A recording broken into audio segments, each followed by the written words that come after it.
Well, time to move on to the Championship now before we get the guys' thoughts on the second tier. Just to let you know that until Friday, SBK will be offering a 20% winnings boost on each of the outright markets for the leagues that we've discussed in this preview. Whether you fancy one of the panel's picks or just head over to the promotions page in the SBK app to take advantage of them. Certainly one to look out for. The Championship is... well, it's a minefield at the best of times, Mark, in terms of results. But in recent seasons, teams have really benefited from the parachute payments and those that have come down from the Premier League. Can we think we might see a similar issue this time around? Well, I mean, 5 of the last 6 favourites have won. So I think probably used to have this reputation, didn't it? It's like this crazy league where anyone could beat anyone. But I'm not sure it's any wilder than anything else. Really, the promoted, so relegated teams do have those parachute payments, which clearly helps now. I think you used to get to a stage where the teams would be absolutely gutted and it would be difficult for them. Ipswich looked like they were all half planning to be in the Championship with the signings they were making. I can't work Southampton out. Leicester would be the ones that if you'd have more question marks over, because it sort of sounds like they could be heading for a points deduction. But I might head over to the other 2 guys because they both fancy the Tractor Boys, so might be worth saying why. Milton, we'll come to you in a moment. Nick, I'll start with you first in terms of Ipswich. How much of a bearing does it have for you that Kieran McKenna's still in charge? I think it's huge. He couldn't have been more impressed with him in the journey through League One and the Championship. And you take nothing away for the way he set them up in the Premier League. They just weren't quite good enough. But they probably, they gave it more of a go than Leicester and Southampton did, really. Although they finished a similar amount of points as Leicester in the end. But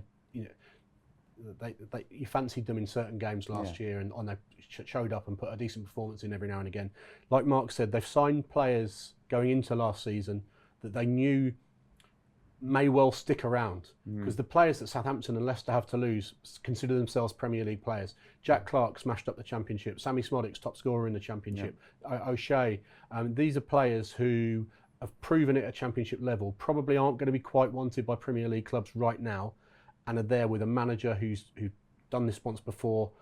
They tick all the boxes for me, Ipswich, and I'm not so worried about Southampton and Leicester, the other 2 that came down. I'll be more worried about Coventry and Sheffield United, who set the standard of the sides who didn't go up.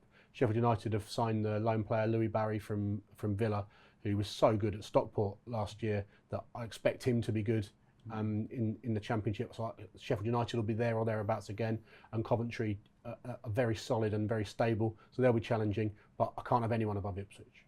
In terms of Ipswich and your favouritism towards them, Milts, I mean, if I was playing devil's advocate, losing Liam Delap is going to be a big blow to them, but it's already been mentioned by Nick, somebody like Sammy Smodics has got so much experience at Championship level that he might just automatically slot in. Absolutely, yeah. He scored bundles of goals for Blackburn, didn't he, in his last Championship season? And they got promoted without Delap last time. I think, as Nick said, it was, after back-to-back promotions, I think probably their performances were as good as could be expected, really, in the Premier League. And keeping McKenna there, having that squad full of, not just proven Championship performers, but very good Championship performers, and just, having those expectations kind of, not too ridiculous. I think they are just a really solid betting proposition. And as Mark mentioned, the favourites have had a fantastic record in this heat in recent seasons. I don't know if it's like the Grand National that the fences have got smaller and smaller, but yeah, it's not the same kind of toughest division to get out of. If you're a good side, as Leeds have proved eventually, you can outclass teams on a regular basis. We'll look at the top goal scorer potential and relegation in a moment, Mark, but Nick's already mentioned there Coventry and Sheffield United challenging. Is there any sort of dark horses that you think might get involved? I don't see anyone from outside sort of the front 6 or 7 in the betting sort of challenging for the sort of title. I know again that James and Nick have both got sort of one that they like for the top 6. I thought Coventry were the bet in the Championship. Actually, they were under Frank Lampard. Outside of Leeds, you could have argued they were right up there. I would have said sort of second half of the season. I looked at their squad, most of their players are in the mid-20s, and they've not lost anybody of significant note yet. Rodoni and Haji Wright have both been linked with moves away, but actually still there, and they've got the Goalcorer money. They had a decent sell-on from there, so I'm hoping that they can sort of take a step forward this season. I don't see a Leeds in there. Like, I really, this time last year, Saturday, really fancied Leeds. I couldn't say I really fancy sort of Ipswich now to kind of be sort of 100-point team.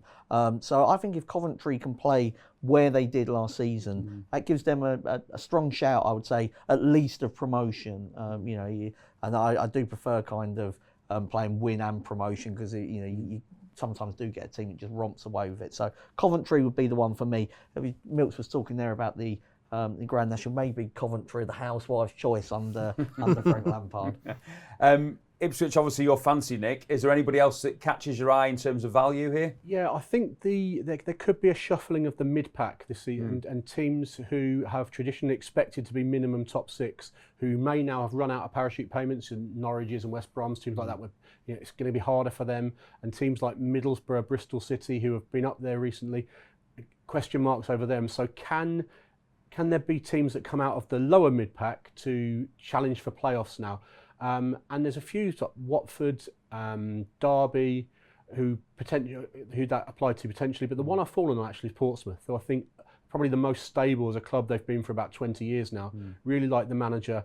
On their day last year, were a good side, but they've got to learn how to win away games, because they'll always be strong at Fratton Park. If they can start picking up some away wins, I think the difference between them at the moment and the teams that are shorter prices for a top 6 isn't that small, and around 9-1, like top 6 finish and the season handicap, they're a team I think might take a step forward. Yeah, another big price in Portsmouth. Before we look at the relegation, Milts, quick word on top goal scorer in the Championship. Any suggestions here? Yeah, I mean, it wasn't a vintage heat last season. I don't think any player made it to 20 goals. I was looking at Tommy Conway, actually, Middlesbrough, had a decent season, only 22 years old. He scored regularly for Bristol City in a couple of previous campaigns, and then 13 goals for Borough last season, not starting every week. So I thought he was one who could progress. Relegation. It's going to be one of those years, and as Nick's alluded to there already, that it could be a bit of a changing of order in terms of the Championship. Those teams that we might have seen challenging for top 6 might be sucked into the bottom half, maybe, Mark, a little bit. Yeah, I haven't got one for relegation. I think Sheffield Wednesday's issues are well documented. Yeah. You're not going to get rich backing them to go down, but they might take up one of the spots, and then you've only got 2 to play for. I'm going to just flip it back, because I do want to talk about top goal scorer. I like Ivanovic at Millwall. I think he's somebody that has definitely got goals in him, got 11 in second half last season. James, you were saying off air that you thought Millwall might be a top 6 team. Yeah, I think so. Yeah, I mean, it only finished 2 points off the playoffs last season. They've scored, I think, 47 goals in 46 games. So there's obviously improvement there. And yeah, Ivanovic is certainly, I think he's only 20, already a full Serbia international. Yeah, so I'm going to sit relegation out. I'll hand that over to Nick. I think he likes it. Yeah, fairly strong one in the relegation market. I think Preston just get a little bit worse each year. And they were favourites to go down on the last day of the season, and they pulled it out of the bag, winning at Bristol City. They've lost a couple more players this summer. I just feel like it's a club that have stagnated and at some point will go down. And at 5-1, I don't understand why they're that priced. I thought they should be much shorter. Okay, well, that is the Championship covered then for the new season. And again, I'm sure we'll have some dramatic games and incidents to talk about in terms of the second tier.